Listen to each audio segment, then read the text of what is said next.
ఈరోజు ప్రశ్నిస్తున్నాను. కులం లేదు అని అన్నారు. రామాయణంలో కులపతి అన్న పదం ఎలా వచ్చింది కులం లేకపోతే?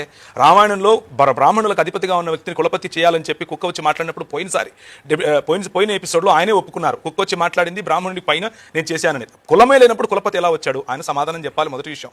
రెండో విషయం, క్రైస్తవ మతం అన్యాయం చేస్తుంది, దాని గురించి వస్తాను. బ్రాహ్మణులు సులభ్ కాంప్లెక్స్లు నడుపుతున్నారు అని అన్నారు. సార్, నేను మీకు రక్షణ టీవీ పరిచర్యల సాక్షిగా అందరి ముందు చెప్తున్నాను.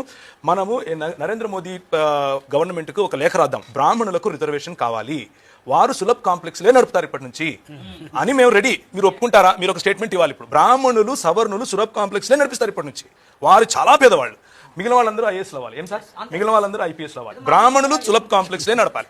మీరు చూస్తాను మీరేం మాట్లాడతారు. ఇప్పుడు దళితులపై ట్యాక్స్లు వేసి శూద్రుని దోచుకున్నారు. ఇది రాజీవ్ మల్హోత్రా లాంటి భయంకరమైన దేశాన్ని విచ్ఛిన్నం చేసేటటువంటి ప్రజలు ఇచ్చే స్టేట్మెంట్. అలాంటి దానికి ఎంబీబీఎస్ డాక్టర్గా మీరు వత్తాసు పలకడం ఏమాత్రం నాకు నచ్చలేదు. ఎందుకు అనంటే దళితులపై ట్యాక్స్లు వేశారు అని చెప్తున్నారు. ట్యాక్స్ దళితులు మీరు ఎక్కడన్నా కనిపిస్తారా? లేకపోతే ట్యాక్స్ బాపనులు కనిపిస్తారా మీకు? రెవెన్యూ దళితులు కనిపిస్తారా? రెవెన్యూ బాపనులు కనిపిస్తారా మీకు? రెవెన్యూలు దళితులు కనిపిస్తారా? లేకపోతే రెవెన్యూ దోచిపెట్టిన క్షత్రియులు కనిపిస్తారా మీకు? సార్, ఇది దేశ చరిత్రను తెలుసుకోకపోతే చరిత్రహీనులం అవుతాం.